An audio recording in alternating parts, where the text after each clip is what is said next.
ഒരു വലിയ സമരത്തിന്, വലിയൊരു പോരാട്ടത്തിന് ഇന്ന് അനന്തപുരി കേരളത്തിന്റെ മുഖ്യമന്ത്രിയുടെ ഔദ്യോഗിക വസതി തുടക്കം കുറിക്കുകയാണ്. ഡൽഹിയില് അമിത്ഷാജിയുടെ പോലീസ് ഇത്രയും വലിയ ജലപീരങ്കി പ്രയോഗം നടത്തിയിട്ടില്ല, ഇത്രയും വലിയ ഭീഷണി പോലീസ് നടത്തിയിട്ടില്ല. ചെറിയൊരു ജലപീരങ്കി പ്രയോഗം ഡൽഹിയിൽ നടത്തിയപ്പോൾ ഓടി മറഞ്ഞ കോൺഗ്രസുകാരെ നമ്മൾ കണ്ടിട്ടുണ്ടായി. അവരുടെ മുന്നിലാണ് ഈ പോലീസ് വളരെ തീക്ഷ്ണമായ രീതിയിൽ ജലപീരങ്കി പ്രയോഗം നടത്തിയിട്ട് പിന്മാറാതെ ഉജ്ജ്വലമായ ഒരു സമര പോരാട്ടത്തിന് ഇന്നിവിടെ തുടക്കം കുറിക്കുന്നത്. ഇവിടെ രണ്ട് കാര്യങ്ങൾ നമ്മളിത് പരിശോധിക്കേണ്ടിയിരിക്കുന്നു.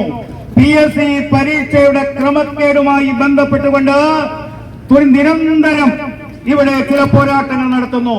മറുഭാഗത്ത് കേന്ദ്ര ഗവൺമെന്റ് നീറ്റ് പരീക്ഷയുമായി ബന്ധപ്പെട്ടെടുത്തിയ തീരുമാനം നമ്മുടെ മുന്നിലുണ്ട്.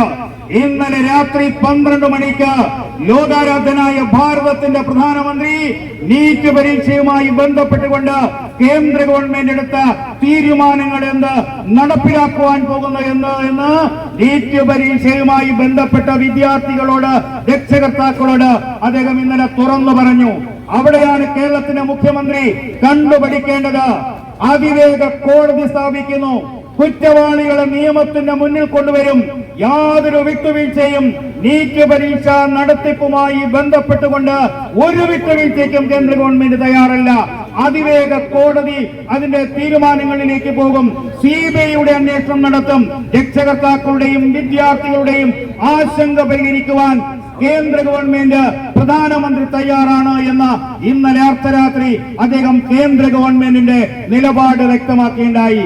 അവിടെ നമ്മളെ സൂചിപ്പിച്ചതുപോലെ ഈ രാജ്യത്തെ ഒറ്റിക്കൊടുക്കുവാൻ ശ്രമിക്കുന്നവർ, ഇന്നലെ ഈ രാജ്യങ്ങളിൽ വിധ്വംസക പ്രവർത്തനം നടത്തുന്നവർ, വിദേശ രാജ്യങ്ങളിൽ നിന്ന് കഴിഞ്ഞ 12 വർഷക്കാലമായി ഈ രാജ്യത്തിന് അഭിമാനകരമായ നേട്ടം നടത്തുന്ന ലോകരാഷ്ട്രങ്ങളുടെ മുന്നിൽ ഭാരതത്തിന്റെ യശസ് ഉയർത്തുന്ന ഇന്ത്യയുടെ പ്രധാനമന്ത്രിയെ, ഭാരതത്തിന്റെ രാഷ്ട്ര സംവിധാനത്തെ അസ്ഥിരപ്പെടുത്തുവാൻ ശ്രമിക്കുന്ന കൈകളിൽ ഒരു കളിപ്പാവയായി മാറിക്കൊണ്ട് രാഹുൽ ഗാന്ധി നടത്തിയതുപോലുള്ള സമരമല്ല കേരളത്തില് PSCയുടെ നിരന്തരമായ അട്ടിമറിക്കെതിരെ നടത്തുന്ന യുവമോർച്ച നടത്തുന്ന ഈ സമരം.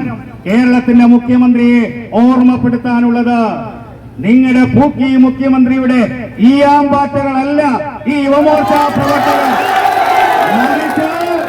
ഏത് വെല്ലുവിളിയെയും അതിജീവിക്കുവാൻ, ഭാരതത്തെ അസ്ഥിരപ്പെടുത്തുവാൻ, ഭാരതത്തിന്റെ പ്രധാനമന്ത്രി അപകീർത്തിപ്പെടുത്തുവാൻ ശ്രമിച്ചാൽ കേരളത്തിന്റെ മുഖ്യമന്ത്രി ഈ ക്ലിഫ് ഹൗസിന് വെളിയിൽ ഇറങ്ങില്ല.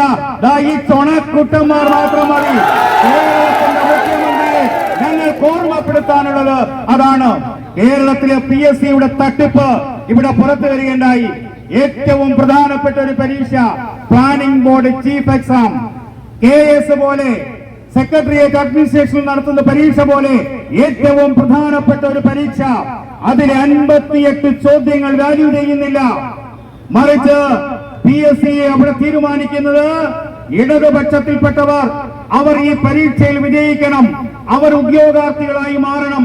ഇതുമായി ബന്ധപ്പെട്ടുകൊണ്ട് കേരളത്തിലെ ലക്ഷക്കണക്കിന് വരുന്ന യുവതി യുവാക്കൾ, PSCയുടെ ഉദ്യോഗം കാത്തു പ്രതീക്ഷിക്കുന്ന ആ ചെറുപ്പക്കാർ, അവർ സംശയം തോന്നിയപ്പോൾ അവർ വിവരാവകാശ നിയമം എടുക്കുന്നു. ആ നിയമത്തിന്റെ അടിസ്ഥാനത്തിൽ അവരുടെ ആൻസർ പേപ്പർ അവർ വാങ്ങുകയാണ്. അപ്പോഴാണ് ആ ഉദ്യോഗാർത്ഥികൾക്ക് മനസ്സിലാകുന്നത് 18 ചോദ്യങ്ങൾ, അവരുടെ 18 ചോദ്യങ്ങൾ അത് മൂല്യനിർണ്ണയം നടത്തിയിട്ടില്ല. ആരെ സംരക്ഷിക്കാൻ വേണ്ടി? PSCയുടെ എല്ലാ വിശ്വാസതയും ഇല്ലാതാക്കുന്ന നിരന്തരമായ ചില കാര്യങ്ങൾ നമ്മുടെ മുന്നിലുണ്ട്. കേരള യൂണിവേഴ്സിറ്റിയുടെ ഏറ്റവും വലിയ ക്രിമിനലായ, തിരുവനന്തപുരത്ത് ഏറ്റവും വലിയ ക്രിമിനലായവർ PSC പരീക്ഷയിൽ, പോലീസ് കോൺസ്റ്റബിൾ പരീക്ഷയിൽ 1ാം റാങ്കിൽ വന്ന ചരിത്രം നമ്മുടെ മുന്നിലുണ്ട്. കഴിഞ്ഞ 10 വർഷക്കാലത്തെ PSCയുടെ എല്ലാ പരീക്ഷാക്രമക്കേടുകളും അന്വേഷിക്കുവാൻ കേരളത്തിന്റെ മുഖ്യമന്ത്രി തയ്യാറുണ്ടോ? അതോ LDFനെ നിങ്ങളുടെ ഘടകകക്ഷിയായ ഇന്നലകളിൽ അവർ ഡൽഹിയിൽ പോയി നിന്ന് ഒരുമിച്ച് മുദ്രാവാക്യം വിളിച്ചു. ജോൺ ബ്രിട്ടാസ് വിളിച്ച മുദ്രാവാക്യമാണ് കേരളത്തിന്റെ മുഖ്യമന്ത്രി പ്രധാനമന്ത്രിയുടെ വസതിക്ക് മുന്നിൽ ഏറ്റുവിളിച്ചത്. അതുകൊണ്ട് തന്നെ കഴിഞ്ഞ 10 വർഷക്കാലത്തെ PSCയുടെ ക്രമക്കേട്, ആ വിദ്യാർത്ഥികൾ വിവരാവകാശ നിയമം അനുസരിച്ച് എടുത്ത ആ മറുപടിക്ക് കേരളത്തിന്റെ മുഖ്യമന്ത്രി നിങ്ങൾ എന്ത് തീരുമാനമാണ് എടുക്കുന്നത്? എന്താ PSC ചെയർമാന്റെ ഏറ്റവും പുതിയ തീരുമാനം? കേരളത്തിലെ PSC ചെയർമാന്റെ പുതിയ തീരുമാനം, ചോദ്യ പേപ്പർ തയ്യാറാക്കിയ ആരാണ് എന്ന ലിസ്റ്റ് ഇവിടെ പ്രത്യേക അന്വേഷണ സംഘത്തിന് കൈമാറില്ല. ആരാണ് അപ്പോൾ ഈ ചോദ്യ പേപ്പർ തയ്യാറാക്കിയത്? PSC ചെയർമാൻ ഏറ്റവും വലിയ വിശ്വാസ്യതയുള്ള ഒരു സ്ഥാപനം. ആ സ്ഥാപനത്തിന്റെ ചെയർമാൻ പറയുന്നു ചോദ്യ പേപ്പർ തയ്യാറാക്കിയവരുടെ ലിസ്റ്റ് ഞങ്ങൾ കൊടുക്കില്ല എന്ന്. CPM-ന്റെ നേതാക്കന്മാർ ഇന്നലകളിൽ വിദ്യാലയത്തിന്റെ അടുത്തുപോലും പോകാത്തവർ തയ്യാറാക്കിയ ചോദ്യമാണ്. ആ ചോദ്യ പേപ്പർ തയ്യാറാക്കിയവരുടെ ലിസ്റ്റ് കൊടുക്കില്ല എന്ന് പറയുന്നത്. ഞങ്ങൾ വെല്ലുവിളിക്കുന്നു കേരളത്തിന്റെ മുഖ്യമന്ത്രിയെ, നിങ്ങൾക്ക് തന്റെ ഇടമുണ്ടോ? ആ ലിസ്റ്റ് നിങ്ങളുടെ ആഭ്യന്തര വകുപ്പിനെ കൊണ്ട് ചോദിച്ചു വാങ്ങിയിട്ട് ആ കുറ്റവാളിയെ ശിക്ഷിക്കുവാനുള്ള നിയമം നിങ്ങൾ നടപ്പിലാക്കാൻ തയ്യാറുണ്ടോ?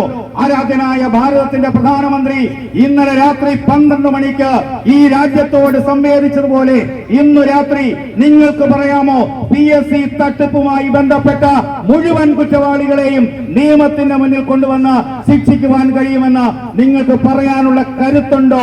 ആർജവമുണ്ടോ?